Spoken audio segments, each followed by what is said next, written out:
Assalamualaikum warahmatullahi wabarakatuh. Halo teman-teman, bertemu lagi dengan saya Miranda sebagai tutor bilik bercakap. Nah, pada kali ini Mira akan mengulas sedikit tentang cerita pendek.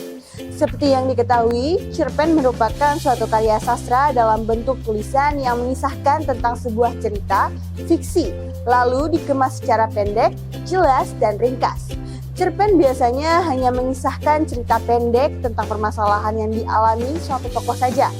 Nah, menurut KBBI, cerpen merupakan cerita pendek yang berisi tentang kisah cerita yang berisi tidak lebih dari 10.000 kata. Pada umumnya, cerita pada cerpen bisa memberikan kesan dominan dan berkonsentrasi pada permasalahan satu tokoh. Menurutnya, dalam cerpen tidak ada cerita hingga 100 halaman. Sedangkan menurut Nugroho Notosusanto, dalam tarigan, menurut Nugroho Notosusanto, cerpen adalah kisah cerita pendek yang dibuat dalam jumlah kata mulai dari 5.000 kata. Selain itu, kisah pada cerpen hanya berpusat pada dirinya sendiri yang berarti hanya pada satu tokoh saja. Lalu, ada struktur cerpen. Berikut inilah beberapa elemen dasar untuk membangun sebuah cerpen. Pertama, ada abstrak. Abstrak merupakan pemaparan gambaran awal dari cerita yang dikisahkan. Pada cerpen, abstrak biasanya digunakan sebagai pelengkap cerita. Maka dari itu, abstrak bersifat opsional atau bisa jadi tidak ada pada cerpen tersebut. Yang kedua, ada orientasi. Orientasi cerpen biasanya menjelaskan tentang latar cerita seperti waktu, suasana, tempat atau lokasi yang digunakan dalam penggambaran cerita cerpen tersebut. Nah, yang ketiga, ada komplikasi. Komplikasi menjelaskan tentang struktur yang berkaitan dengan pemaparan awal suatu masalah yang dihadapi oleh tokoh. Lanjut, ada yang keempat, yaitu resolusi. Resolusi merupakan bagian akhir permasalahan yang terjadi pada cerpen. Pada bagian ini, terdapat penjelasan dari pengarang mengenai solusi permasalahan yang dialami tokoh. Nah, dan yang terakhir, yang kelima, ada koda. Koda merupakan nilai atau pesan moral yang terdapat pada sebuah cerpen yang disampaikan oleh penulis kepada para pembaca. Nah, sedangkan kita juga mempunyai 5 unsur interaktif cerpen. Yang pertama, ada tema. Yang kedua, ada alur. Yang ketiga, ada setting atau latar. Yang keempat, ada tokoh. Yang kelima, sudut pandang. Dan yang terakhir, ada amanat. Setelah memahami dasar-dasar dari cerita pendek tersebut, berikut akan Mira kasih contoh cerita pendek dari Pulau Belitung. Cerita rakyat Belitung, Kicuan melawan Limpai. Pada zaman dahulu kala, di sebuah perkampungan, terdapat sebuah keluarga petani yang terdiri dari suami, istri, dan 1 orang anak perempuannya. Penduduk setempat memanggil petani itu dengan sebutan Ki Cuan. Sebagai seorang petani, Ki Cuan senantiasa berada di sekeliling lingkungan ladangnya yang berada di tengah hutan. Hingga ia menjadi sangat akrab dengan kehidupan hutan dan segala macam isinya. Ki Cuan memiliki seorang anak perempuan bernama Jerimai yang baru saja menikah dengan pemuda dari kampung setempat. Acara pernikahan tersebut diramaikan dengan berbagai macam acara bagi orang sekampung. Tapi beberapa minggu setelah pernikahan Jerimai, kampung Ki Cuan tinggal terjadi sebuah kejadian aneh, seperti hilangnya anak yang bermain di pinggir hutan, ai arongan, dan bahkan di ladang. Ada juga kejadian terbongkarnya makam orang yang baru saja meninggal, dan yang tersisa dari jenazah orang meninggal itu hanyalah jari, kuku, dan kain kafannya. Kejadian-kejadian ini menimbulkan suasana tidak tenang di kampung Ki Cuan. Siang, malam, penduduk laki-laki di kampung selalu berjaga di tempat-tempat kejadian. Sementara itu, kaum perempuan tidak boleh lengah mengawasi anak-anak mereka ketika bermain di pinggir hutan atau bahkan di tengah ladang. Dengan kondisi kampung seperti itu, suatu hari keluarga Ki Cuan mendapat undangan kendurian pernikahan anak temannya yang tinggal di kampung sebelah. Ki Cuan akan menghadiri undangan tersebut karena temannya sudah membantu saat pernikahan Jerimai anak beliau. Lagi pula ia tak mau menyinggung perasaan keluarga temannya yang susah-susah mengundangnya.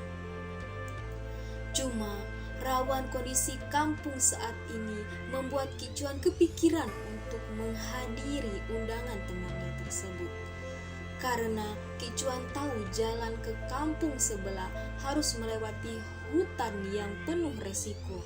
Apalagi ia harus membawa seluruh anggota keluarganya termasuk Jerimai, anak beliau yang masih pengantin baru.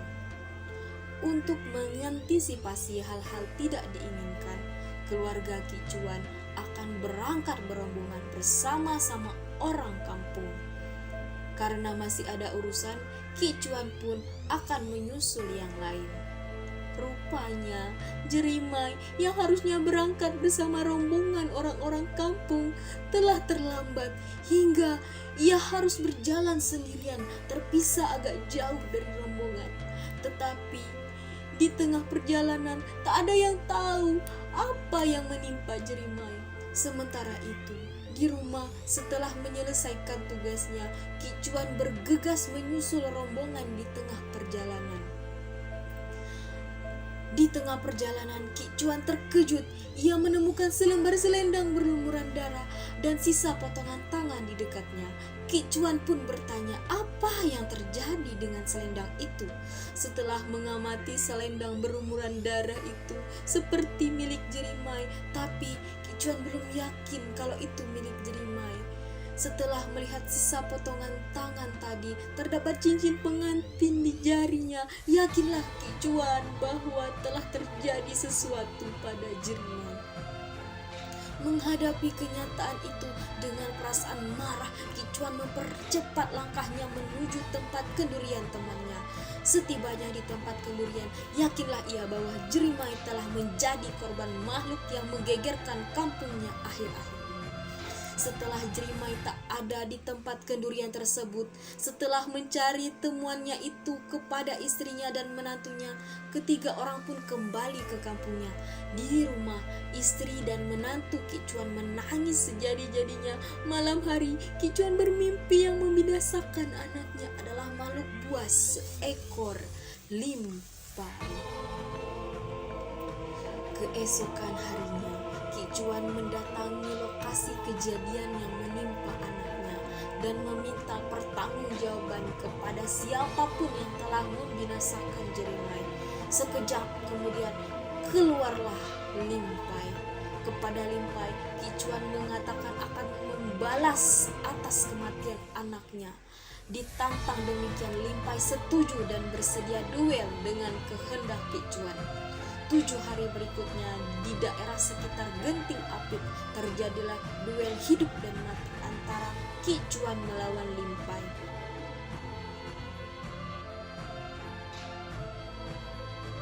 Mencapai tengah hari, Ki Cuan telah mengeluarkan segenap kemampuannya, tapi limpai belum jua dapat dikalahkan. Lalu keduanya sepakat beristirahat. Sambil istirahat, Ki Cuan makan sirih dan campurannya dengan urat.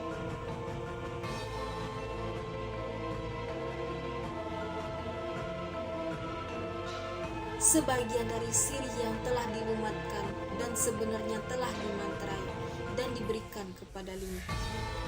Setelah itu, perkelahian pun dilanjutkan. Pertempuran berjalan terus, namun keduanya masih terus bisa bertahan masing-masing. Karena tak ada senjata lagi yang bisa digunakan, Ki Cuan menjadikan mata urat. Karena kurang hati-hati, Ki Cuan terjatuh dan persis berada di bawah perut limpai. Pada saat itulah Ki Cuan menusukkan mata uratnya ke perut limpai. Sekejap kemudian, makhluk yang telah menggegerkan kampung Ki Cuan ini pun roboh seketika. Setelah Limpai menghembuskan napas terakhirnya, Limpai bersumpah, mulai saat ini setiap keturunan tetap akan jadi musuh bebuyutan aku. Karena sumpah Limpai itulah hingga kini masih banyak yang percaya di tempat Ki Cuan bertempur melawan Limpai di daerah sekitar Genting Akit. Jika menyebutkan diri sebagai keturunan Ki Cuan, Limpai akan datang ke tempat tersebut. Sebab itu sama saja artinya mengundang Limpai untuk berkelahi. Pesan dari cerita ini adalah untuk membela keluarga dan menegakkan kebaikan, risiko apapun harus ditempuh. Dan dendam yang berkepanjangan itu tidak baik, apalagi sampai sumpah 7 turunan.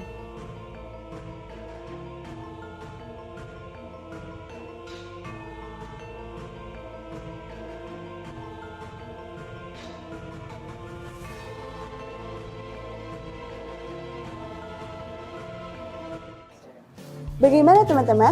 Apakah sudah mengerti mengenai cerita pendek pada kali ini? Sekian dari pemaparan materi tentang cerita pendek. Saya Miranda selaku tutor pembelajaran pada kali ini. Sampai jumpa di video pembelajaran selanjutnya. Dadah!